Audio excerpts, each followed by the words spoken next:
Well, hey, what's going on, everybody? What's Welcome happening, back. fam? Oh, man, this feels good. I know it does, doesn't it? Episode 7. I know already. Episode 7 of Ministry Talks. Listen, if you have not yet subscribed, make sure you do that. Like, follow for any thing that we've got going on here.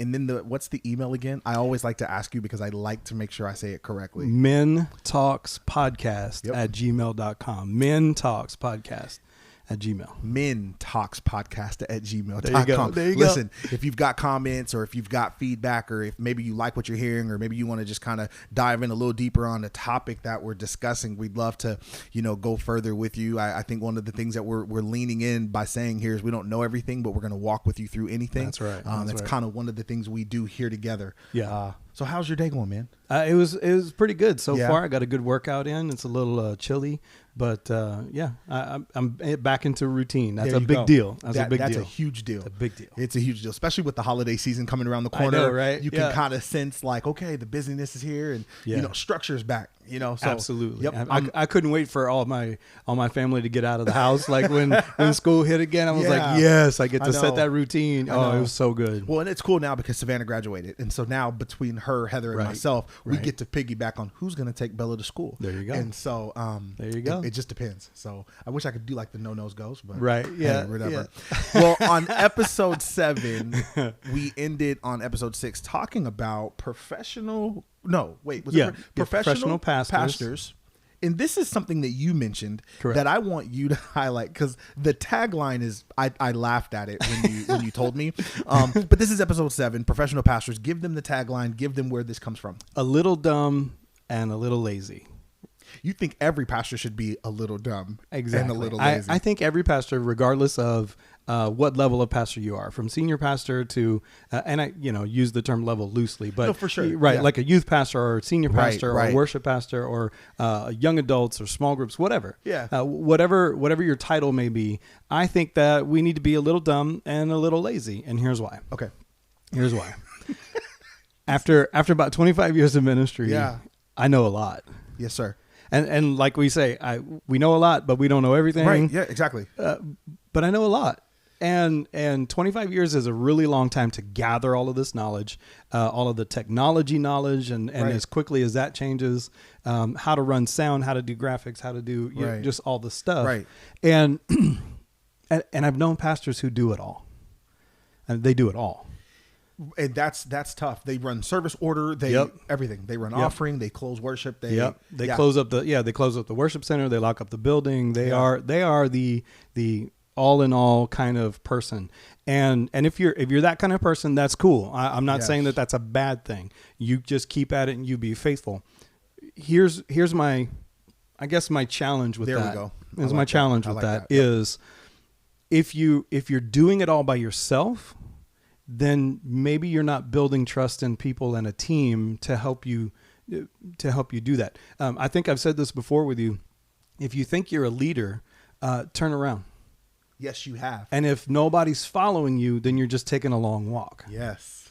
And so when you're locking up the building, when you're setting up the sound, when you are doing the things that are considered ministry, because, we consider so much different stuff ministry. Yeah. It's not just preaching. No, it's not just studying. I mean, the preaching is probably a small percentage of it. I'm not disregarding it because you do have to study, but if you're doing your own graphics to your own sermons, right, then and then of course my challenge with that is, why do you even need graphics? Right. And a couple episodes ago, we were like, hey, when is the gospel ever going to be enough? Right. So what do? I just put the scriptures up on the screen. Yeah. So I don't ever have quote unquote graphics. However, I do like to have graphics flowing because I hate announcements. I think I've said that a couple times before. I hate announcements. I think it's the worst part of even video announcements. I think it's the worst part of ministry. You have said that. But if we don't communicate some way, shape, or form, and right now in this digital age, like short form video is the way to go, right? Right. And so a graphic slide on loop does that, right? Does that for us. But if you're the person creating that, then are you stealing? I'm going to use that word very, very strategically. Okay. Are you stealing someone else's gift that's in your church because you're the one who wants to do it. Or this is how I grew up, and I've had to learn to combat it a whole lot. If you want something done right, you have to do it yourself. I've heard that. But that's dangerous. It's very dangerous, especially as a shepherd, especially as a leader. You cannot be the only one to do everything. So that's why I say sometimes you have to be a little bit lazy. And a little dumb. And a little bit dumb. I think it's okay to let people fail. Oh, yeah. I think if you allow your team to fail, I'm specifically talking to, let me break this down, and I'm talking to pastors. If you are pastoring, if you're a youth pastor, young adult pastor, if you're a children's pastor and you are leading a team of volunteers, okay? Correct. I want to make sure I use that very specifically. If you are doing that, allow them to lead and fail. Show them, here's the expectation, because remember, we talked about expectations. Exactly. What you're expecting, what are the requirements, but along the way, if they make a mistake, I'm not talking about anything crazy, but I'm talking about if they just do something like, oh, okay, I forgot to hit the unmute button or whatever, maybe that's okay. Which made me look over here at the mute button. That's good. That's good. That's good. I think it's okay to let your team fail, because that's what Jesus did with his disciples. Right. They even went out. There's stories in the Bible where you can see they went to go cast out the demon, but they couldn't. Right. Now, I don't know. And they come back and they're like, "What happened? What happened?" And Jesus gave them a great story. So when we're with pastors, I'm sorry, I didn't mean to cut you off. No, please do. When we're as pastors, here's what happens: we build a team, and then we get in there and we show them how we want it done. And then if it doesn't get done that way, or if somebody fails, and then we kind of take it back over. What we're doing is we're micromanaging, which people hate, by the way. People hate being micromanaged. They do. Yes, they do. And so, but then one day you realize I don't have as big of a team as I did before. Well, why? Because you let your knowledge and your ability step in and re-lead and retake over, and people want to be needed. Not only that, but if you're asking for help, then let people help. Somebody wants to come alongside you and help, let them help. I would be doing a disservice if I'm preaching and in the middle of my sermon, I'm trying, hold on, wait, let me hit the slide. Okay, now let's that would be terrible. But just even that awkward moment. Or the ones who are like, can you advance the slide, please? Right. I mean, there's pastors out there who are like, their clicker don't work, so they got somebody in the back that they haven't trained, or they just, they grab them on Sunday morning. Hey, can you push this button when I say this? That's not what we're talking about. We're talking about building a team, training them really well, and then letting their knowledge and their expertise kind of come in, or get this, even their giddy desire. Yeah. So I had asked somebody one time, hey, well, what do you know about sound? What do you know about AV? Right. And he's like, oh, I dabble and I've done this and I've done that. That dude was my sound and AV engineer for almost 10 years. Wow. And he took it by the horns and learned way more than he knows so much more than I know. Can I also say something to this to interrupt? Because I think this is important here. I like to use the word in ownership. Mm-hmm. This is not my youth ministry. This is our youth ministry. Right. That's so good. Granted, yes, Isaiah, you are the youth pastor. If you have a great event, you give kudos to everybody. Right. If anything goes wrong, Isaiah, what the heck happened? Yeah. You know what I mean? Right. But I want to say this. We use the word, this is our youth ministry. Mm-hmm. This is our team. This is our team. So the youth ministry, the kids, they say, hey, this is ours, because I want them to take ownership. If you're walking around and you see something on the ground, pick it up. You know what I mean? Like if we're going to have cupcakes, because we always feed the kids, whether it's candy, Chick-fil-A, whatever, Taco Bell. Let me know when the Chick-fil-A hits. I'll be there. We will. Okay. I feel like we've kind of played it out. So we're actually doing the walking nachos. Oh, I love those. We're doing the walking. I got that idea from you, actually. We're doing the walking nachos for one night. It's going to be good. But we use the word, this is our youth ministry. Yeah. When they hear the word, this is ours, it brings buy-in. They become invested. Yes. It's easy for me to show up every week because it's my thing. It's what I got to do. Yeah. But when you've got 20 other volunteers that are showing up, I don't have to run prayer. Right. I've got a team that can run prayer. Well, especially if God gives you an intercessor. If God gives you somebody that's like, hey, this person is going to be your prayer warrior, the person who's going to be in my face for you guys, then why do you have to do it? And we do that from 6 to 6:30. There you go. And then from 6:30 till about 6:50, we have hangout. There you go. And then, we rally around. So I love this idea of being a little dumb and being a little lazy. I want to tell you why I like this, because I didn't tell you why. Why I like this is because it is creating a space for pastors to disciple. Yeah. I think there's not enough discipleship. Correct.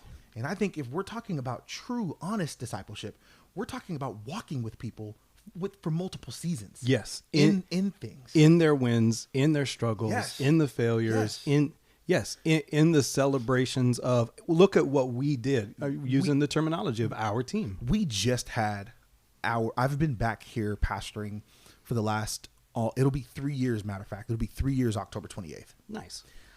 We just had our first full worship team.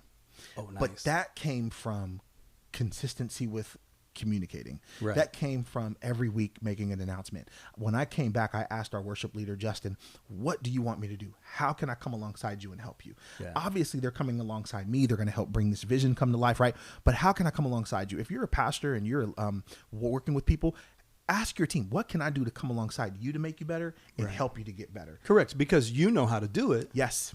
But being a little dumb. Yep. Or being a little late, you know what he needs, but at the same time, you would need to know more personally of what he needs. I know the team needs to grow. There you go. I know I want to see the team grow, but to hear him wanting to see the team grow makes That's it a big deal. It's a vision. Yeah. So we grow the team. So I'm like, hey, okay, so I'm introducing this thing, this idea. Hey, if you have a gift, if you have a passion, let's unlock that. Yeah. Kids would come up. I would introduce the kids to them, to him and his wife, Justin and Jesse. Then guess what they would do? They would follow up. They would follow up. Mm-hmm. And they have conversation and they say, hey, here's the songs you need to learn. Yeah. Here's when we're going to have practice. Yeah. Here's when we're not going to have practice. Because you know what? I don't have to be at every practice. I went to one practice. Nice. And it was when they recasted vision, Mm-hmm. set expectations, because I am in agreement with all of these expectations. Right. Now I have a vision and I have it, but I want to hear you. What do you have? Yeah. This now gets him thinking, man, my pastor, he's backing me up. That's right. I even did the little thing. I heard my sound guy. He said, Isaiah, you know, it'd be great down here if you had a big clock, like the clock with the red, The timer clock, with yeah. the LED on it, so then the way you can see it. I said, okay. You know what I did that next Thursday? I ordered it. Yep. And guess what? It came in the mail on Monday or Tuesday in the office. I said, hey, Jonathan, look what I got. He said, okay, man, let's go hang it up. That little thing right there made the difference for not just me, but for everybody else. Right. Justin said, Isaiah, we probably need to get a new confidence monitor. I look in my storage. We have this old flat screen that's not being used. I took down the old school tube TV because there was an actual tube TV that was up there. Oh my gosh. If you don't know what a tube TV is, it's just Google it. Google it. Yeah, it's bad. and we put it back there and it's back. So now he can see the words. I can see my scripture. Nice. It's the little thing. It's if I'm asking my team, what do we need? Mm-hmm. And they relate to me or they communicate to me, hey, this is what I need. This is what we would like to do. Right. I'm going to do it. Why? Because I want to let them know I value you enough Exactly. to know that I don't have to do this thing on my own. That is absolutely great. And there's no better segue to the idea of you're showing value when you're not the only one who can do it. You're saying, I see this in you and I want to value that. I want to grow that. Yeah. I want to nurture that. Because there's a very thin line between leadership and discipleship. Break that down. There's a very thin Break line. that down. And so if I'm leading you and I want you to do it my way, I'm going to bark at you. Oh, okay. Yep. But if I'm discipling That's the you, micromanaging you were that's the talking about. micromanaging. And unfortunately, there are many pastors that actually do that, and then they wonder why they can't build a team. And it's because people want to try things their way, and if they fail, so be it. Yeah. Now, that then steps you into discipleship. Why do you think it failed? What do you think we can do better? How do you think we're going to, what do you need in this next, let's try it again. Mm-hmm. Right. But that is discipleship. That is, I see leadership in you. So I have somebody who is currently interim on my staff. Okay. Interim. Yeah. Not even paying him. He's so excited. You want to break down for the people who don't know what interim is? Interim just means in the meantime. It's kind of in the in between of really, I don't know what I want to do, but this guy is like gung ho and he's a servant at heart, and he just has the ability, right? Yeah. So I got this guy on my interim staff right now, and he's tearing it up. Yeah. But I have to hold his hand every step of the way because I'm discipling him. Because I'm saying, that's great. Now, why did you choose it that way? Why did you say it that way? So if the scripture says it this way, why did you say this? When the parents' expectations weren't met, and this guy is in our children's ministry, actually. Wow. When the parents' expectations of communications aren't met, what do you think you can do better the next time? Or what do you think you can do better for, right? Yeah. And so, but it's discipleship. It's not leading him. I'm not saying, hey, you're supposed to put out an email every week to all the parents and you didn't do that and shame on you, because that's really what tends to happen. Or staying in topic, right. What also tends to happen is if the other person doesn't do it, us leaders feel like we have to pick it up and do it. But okay, so and that's not being lazy. That's not training or discipling. That's when you let them fail. That's when I let them fail. That's when you let it fall. And I sit back and I go, well, that didn't happen. Now let's learn something from this. Now you might not even agree with that. I don't mean to cut you off. You might not agree with that. Just letting it fall or letting them fail or letting that moment be, because even in the failing moments are teaching moments. Yes, absolutely. I had a mentor of mine back in the day tell me, Isaiah, I'm going to give you mentor moments.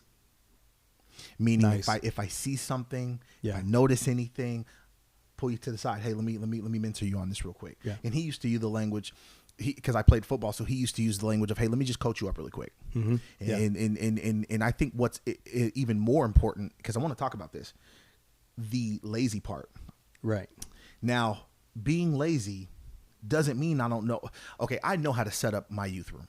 Right. I can set up the youth room in those chairs probably quicker than anybody else. But you know what I've done? I've even used the language with one of my guys. Hey, real quick, come with me, man. We're going to knock these chairs out real quick. Right. Hey, come do this with me. Mm-hmm.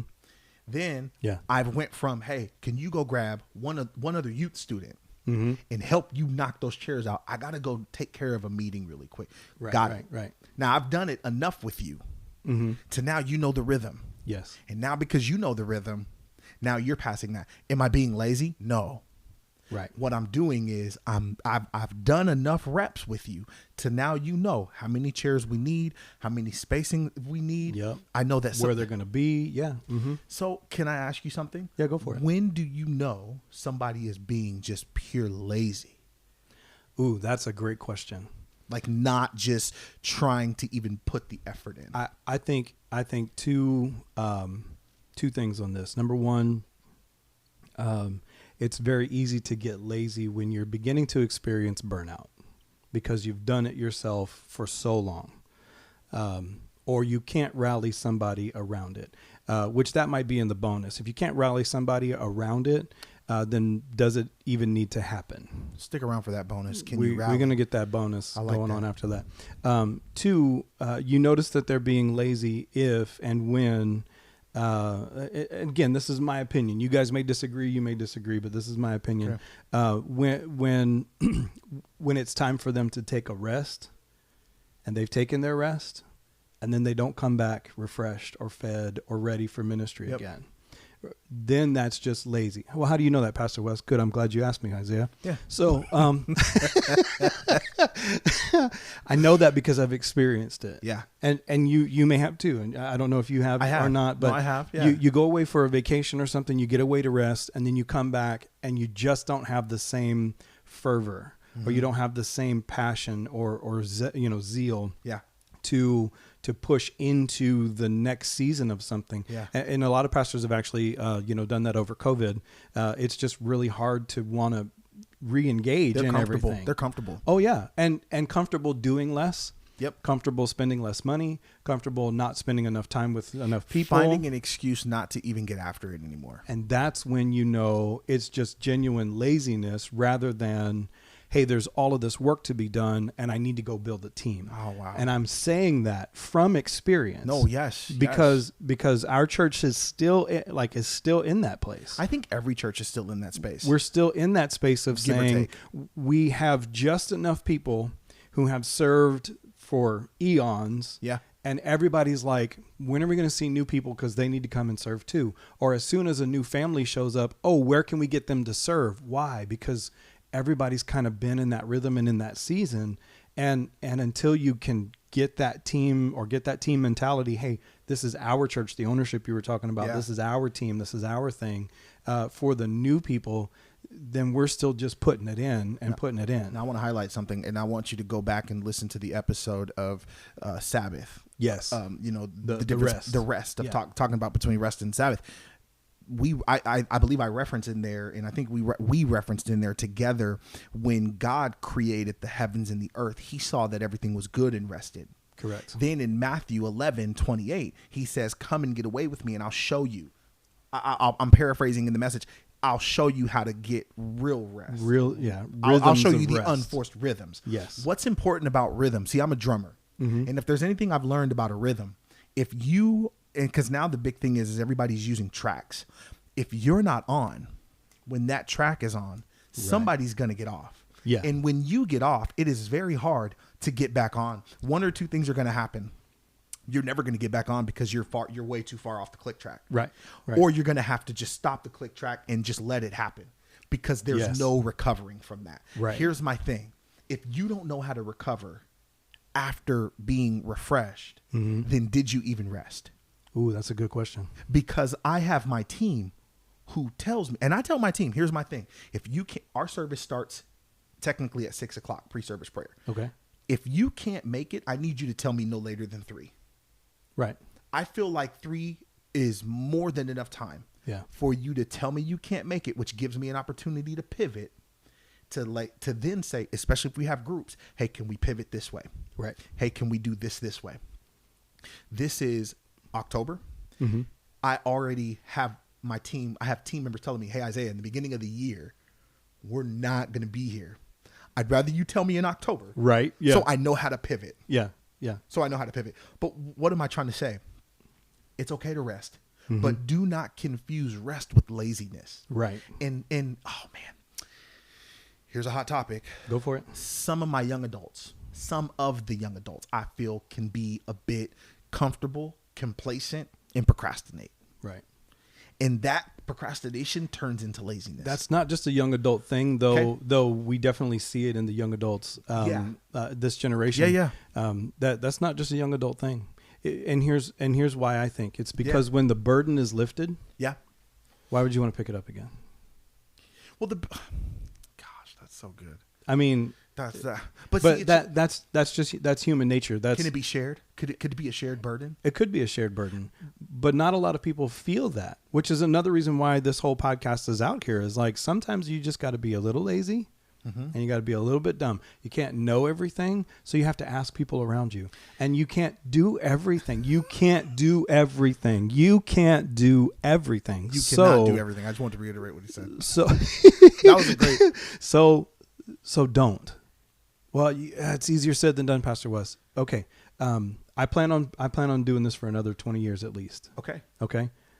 I already know what it's going to take to get there, and what it's not going to take, and what it's not going to take is me doing it all by myself. Now I want to say this in closing because we're almost at time, but you said something that, oh my gosh, What did you just reiterate? You were talking about you don't have to do it by yourself. You can't do it yourself. Oh man, I was going somewhere with it and I done lost it. I hate that. That's all good. That's all good. Listen, in closing, it is okay to. Yes. Oh no, I know what I was gonna say. Okay, go for it. Every church probably runs, if not the same, a little bit different. My days My days of work are Sunday through Thursday. Right. Where I get a Friday and Saturday off. What is my encouragement that I'd like to encourage you with? Because it actually took me, when I was in Seattle, I think I learned how to do it. And then when I got here, because this was my set schedule, I was into it. Okay. Thursday is my Friday. Mm-hmm. I give everything I have to that. Right. I even cut my schedule in half because I want to make sure I leave with enough time to get home to start my weekend. Right. But on Friday, I don't produce. Right. On Friday, that is Isaiah's day. Right. And I want to say something to this. Friday is Isaiah's day. Saturday is my family day. Yeah. Friday is a day where it's just Isaiah and it's Zoe. I call those daddy and daughter days. Sometimes we'll go to the park. Sometimes we'll do something because Heather's either got to work from home. Heather sometimes will tell me I have to go to an appointment. Do you want to come with me? Sure, why not? But I don't produce anything ministry-wise. Right, exactly. I do not produce anything ministry-wise. And when I go on vacations, I tell my team, I think I've said this before, don't bother me. Right. And they won't. I tell my youth ministry, I love you, but don't bother me. I love you, but I don't know you for the next week. What am I trying to say? I'm not being lazy, but what I am doing is I'm taking my biblical Sabbath. I'm doing it according to what the word of God says. I'm not being lazy. Now, guess what? Just because I'm not producing anything ministry-wise, I still have things to do around the house. Right. Cut my grass, do the dishes, fold laundry, do whatever it is I need to do. But what is my encouragement to you, the pastor, to you, especially the pastors, because that's what this is really for. This is a space for youth pastors. What is my encouragement? Make sure on your day off, it is a day off. Right. Make sure it's like you don't have, maybe cancel. If somebody says, hey, let's meet on Friday, and you know you're off on Friday, don't set it for Friday. Right. Yeah. No, I'm sorry. That's. No is a kind response. That was a couple episodes ago. So, I mean, in closing, That's great. In closing, listen, if you have not followed us, make sure you do that. Like, subscribe, go to mintalkspodcast@gmail.com. Yeah, you got it. There you go. Send us an email. We'd love to hear from you. One of the things that we like to say here is that we don't know everything, but we're willing to walk with you through anything. Pastor Wes, can you tell us what our next episode is on? Yes, our next episode 8, to close out this season. We're going to do short seasons. Close out this season is going to be the ripple effect of bad ministry or bad leaders, which I think plays really well off of what we talked about in this episode. Okay. Because I believe it's Craig Rochelle who has said, people don't leave ministries, they leave leaders. So make sure you stay tuned for that. That'll be big. Be on the lookout for our short, y'all. Peace.